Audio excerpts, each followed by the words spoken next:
Երվանդ Զորյանն է, նորարարության ճարտարապետը։ Աշխարհը վերափոխող տեխնոլոգիաների ստեղծումը նրա կյանքի մի մասն է վաղուց։ Դեռ նոր անկախ Հայաստանում նա սկսեց կառուցել այն տեխնոաշխարհը, որտեղ այսօր ապրում ենք։ Տեխնոլոգիի մեջ Հայաստանի հետ կապս անկախությունը ամիջապես վերջը սկսավ։ Երբ անկախություն ունեցանք Հայաստանի մեջ, ես արդեն AT&T Bell Labs աշխատեի, ուզեցի գտնել ով կան իմ բնակավարից մեջ աշխատող Հայաստանի մեջ։ Եվ գաբեր հաստատեցի, եւ բախտապար գծա գտնել անցիկ, որոնք հոս էին, մեկ մասը Գիտության ակադեմիայի մեջ էին, մեկ մասը Մերգելյանի մեջ էին, մյուս մասը համալսարանների մեջ էին, եւ ադով սկսավ առաջին գաբրս, երբ որ առաջին խումբը հիմնեցինք ամերիկյան համալսարանին ներքև, որ ունեն որոշ հետազոտություններ եւ իրենց ծեվով արտիականացնեմ իրենց գիտելիքները, քիչ արևմուտքի մեջ մեր ռազներով։ Սիլիկոնյան հովտից մինչև Հայաստանի գիտահետազոտական կենտրոններ։ Հենց այս ճանապարհով է Երվանդ Զորյանը որոնել նորարարության աղբյուրները։ Նրա համար գիտահետազոտությունը վաղուց վերածվել է ոչ թե պարզապես գործընթացի, այլ մղի ճուժի։ Տեխնոլոգիայի բնակավարը միշտ շարժող է, ինչու դինամիկ է, քանի որ նորությունները գիտության մեջ շատ արագ կհարաճանան։ Հատկապես իմ բնակավարը, մեր բնակավարի մեջ, որը չիպերն են, չիպերը միշտ զարգացման մեջ են, ամեն տարի իրենց արագությունը կգտնվի եւ չափը գեսի գիշնա։ Եվ 60 տարի է այսպես է։ Առաջին չիպը ստեղծված է Bell Labs-ի մեջ, որ աշխատեի, եւ անգեիվեր ամեն տարի այս խդացումը եւ արագացումը գլա։ Անհամար է, որ այսօրվա չիպերը մեզի ահագին թիրություններ կտան, ահագին մտածելու եւ հիշելու կարողություններ կնածավացել։ Հիմա, քանի որ այս փոփոխությունները անընդհատ են, ամեն տարի են, մենք մեր աշխատանքի մեջը չենք կնար ամեն օր հետազոտության մեջ չլա։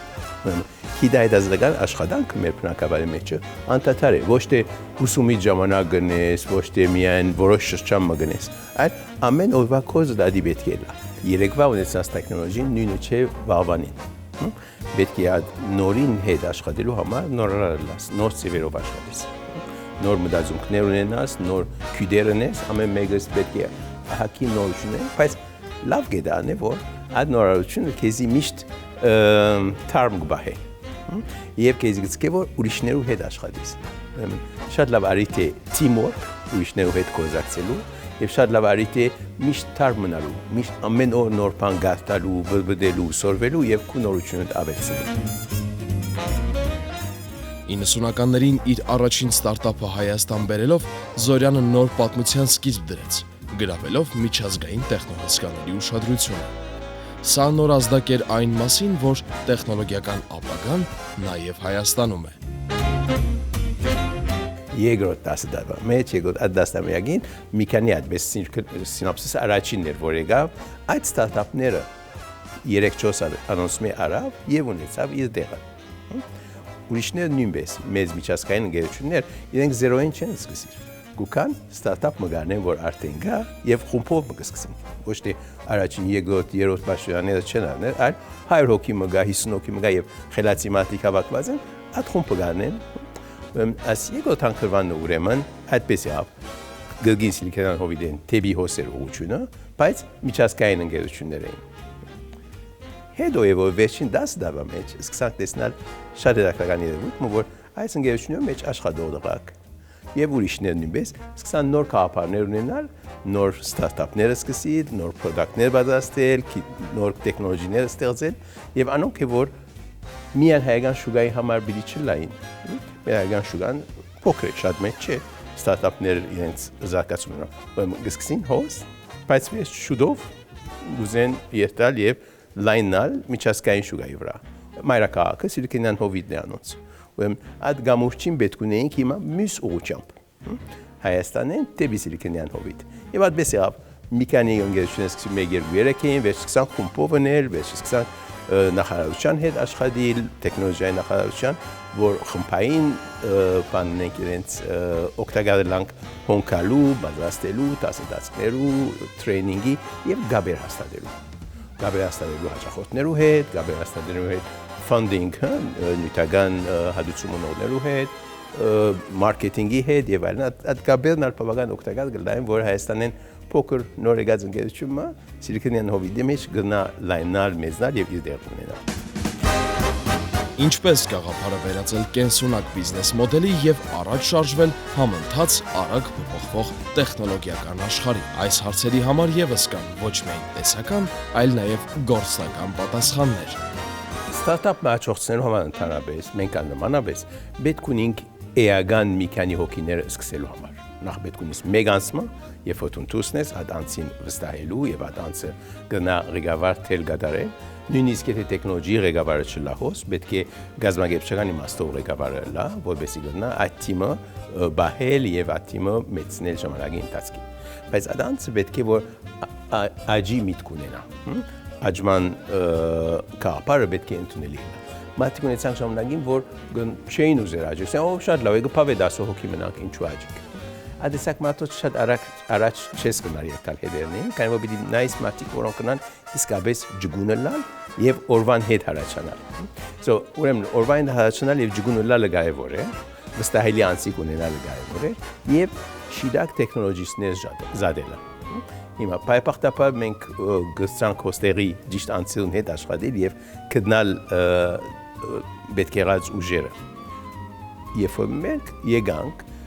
շատ ավելի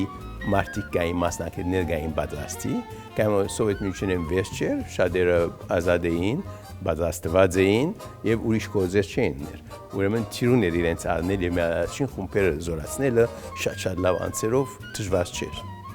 Այսօր նոր ստարտափը սկսելը ավելի դժվար է, քանի որ սահմանափակ են ուժերը։ Մեզ համար դժվար է, որպես սինոպսիս մեր խումբերը մեծնելը։ Անհամար պետք է որ միշտ ուսումնական ծրագիրներ ունենանք, պատրաստության աշխատանքներ ունենանք եւ նոր ուժեր պատրաստենք։ Ուրեմն նոր ուժ պատրաստելը պետք է սպասենք, որ գանանոնք պիտի առնենք, ժամանակին այդպես էին։ Հիմա չեն այլևս։ Հիմա պետք է աշխատից պատրաստելու։ Այն ընկերությունները, ստարտափերը կամ մեծ, որոնք կաշխատին ուժեր պատրաստելու մեջ շատ ավելի դեր գահացնին հաջողեն։ Անոնք որ չեն ներծում ուժեր պատրաստելու գախված են ուրիշները։ Կամ բիլիկան ուրիշները մարդիկ ցեքսկեն, որ գայելի է շուտ, բայց բավական ավելի դժվար որ մարդիկ ունենաս, կամ բիդի չգնաս մեծնալ։ Նախնդրի է գազեմ, որ քու աշխատանքի մեկ գերդելա հաջորդ սերունդը պատրաստել, նոր եկողները պատրաստել, որովհետեւ գնաս աճ ունենա։ Ես կասեմ, որ ստարտափները առողջ ձևով մեծան Հայաստանի մեջ եւ օրենքների իմաստով շատ թիրություններ կան։ Շուգայի իմաստով առաջ չգային նյութական հատուցումները նոր մասնակցող այդ venture capital-ը այսօր գա կոյությունի դեպի ընկերություններ կան, որ venture capital-ի գնան օգնել նյութական իմաստով շուգան գա, որ մարդիկ ընդունին նոր product-ներ ունենալ զարգացնել, ուրեմն մի քանի դեպքերով շատ լավ պատրաստված է։ Իսկ օրենքները երթալեն ավելի հեշտացան։ Սկիզբեն դժվար չէր ստարտափները, Հայաստանի մեջ նոր ընկերություն մարտահրավերը միշտ հեշտ եղած է, գնաս մի քանի օրվա մեջ եւ երեք օրվա մեջ, իսկ հիմա ժամերու ընթացքին գնաս նոր ընկերություն ստացել։ Պաստապաններ գտնալ, հաշվաբաններ գտնալ, բոլորը հեշտ են, դժվար չէ Հայաստանի մեջ նոր ընկերություն դեր գտնալը։ Ասում ամեն օգնեցին, որ այդ ստարտափը լավ ծավալվի։ Հիմա նախարարությունը թյուրություններ ալդված է դուրքերու իմաստով փոքր ընկերություններու, նոր սկսած ընկերություններու, թուսեն եթե անցիկ պիտի պերես, սպիրկեն, կամ ոչ սպիրկ օդարներ ալ Հայաստան կալու անոնցալ գմասնակսին, ուրեմն կան թյուրություններ, որոնք ստարտափներու համար շատ օգտակար են։ Այսօրվա ստարտափը շատ ավելի հեշտ մեծնալու դեղ ունի, փախտadmամբ 20 տարի առաջվա ստարտափի Հայաստանում։ Թվային դարաշրջանի հետ մարդկային կապիտալի պահանջներն աճում են։ Այս մարտահրավերին Երվանդ Զորյանը պատասխանել է իր տեսլականով, միավորելով կրթությունն ու տեխնոլոգիան։ Արդյունքում ստեղծվեց հայկական վիրտուալ համալսարանը, հարթակ, որտեղ ավելի քան 40,000 ուսանողներ ամբողջ աշխարհից նոր գիտելիքներ են ձեռք բերում եւ պատրաստվում ժամանակակից աշխարհի մարտահրավերների։ Պետք ունենք ծևով մեր զավակներուն հայեցի դաստիարակություն տալ, օգտվելով ցանցեն, օգտվելով տեխնոլոգիան, օգտվելով գստական էլեկտրոնային միջոցները, որը զարգացող բան է։ Մենք 20 տարի առաջ էր, երբ որ առաջին փորձերը դեսանք, ես ամասնակցեցի ադոր մեջը եւ որոշ օրինակներ Հայաստան բերենք եւ ասենք Հայաստանի մեջ բادرացնել դասընթացներ, որոնք էլեկտրոնային դասընթացներ էին, որովհետեւ մեր զավակները լեզու սովին, մշակույթ սովին, հայոց պատմություն սովին եւ այլն։ Եվ ադով հայկական վրճուղ համալսարանի քաղաքապարը ստեղծեցինք 2004-ին։ Արհեստական բանականություն։ Գիտեք արհեստական բանականությունը նոր նյութ է եւ մեր երիտասարդները որքան գանուխ սկսին այդ նյութեն քաղաքապար ունենալ, սովիլ, դվյալներով մտածել, դվյալներ հավաքելու, դվյալներ վերլուծելու, դվյալներու վրա հիմնված որոշումներ առնելու, անկան ավելի հեշտ կլա աբակային իրենց հայաստական բանականությունն օգտվելը եւ ուրիշներու օգնելը։ Ուրեմն այնպես ենք որ դասընթացներն ենք գրգին հայկական վրճուղ համալսարանին ABC-ի ջամփով, որ գրնանք հայաստական բանականություն դպրոցական մագարտակի դասավանդել։ Եվ 10-11-րդ, 12-րդ 3 տարվա ծրագիր ստեղծեցինք, սինապսիսն մասնակցեցավ, նյութական հատուցումով ապահովեց եւ միության հետ աշխատեցանք եւ գցանք ասով մեր բادرացությունը դեսնել այսօր զան դպրոցներու մեջ Հայաստանի մեջ ուտանք ատտասացները հայրենով արհեստական բանականություն սովեցնելու։ Ոգազին որ գրգին օրվա նյութ է եւ շատ լավ գնաբադասներ մեր դասատները, որ գնան իրենք իրենց կյանքին թե ադապտացնել են, թե իրենք լավագույն ձևով օգտվել այս նոր տեխնոլոգիայից։ Երվանդ Զորյանի տեխնոուղին նաև կամուրջներ է ստեղծել, հաղթահարելով ժամանակն ու աշխարհագրությունը։ Նրա ստեղծած վիրտուալ կամուրջը մի շարք ստարտափների համար դարձել է հաջողության մղիչ ուժ։ Վիրտուալ կամուրջը կապում է հայկական ստարտափները Սիլիկոնյան հովտի հետ։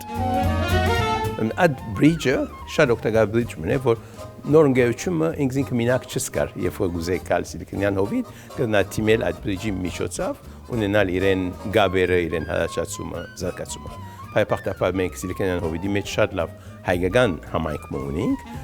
տեխնոլոգիի մեջ, ոմանք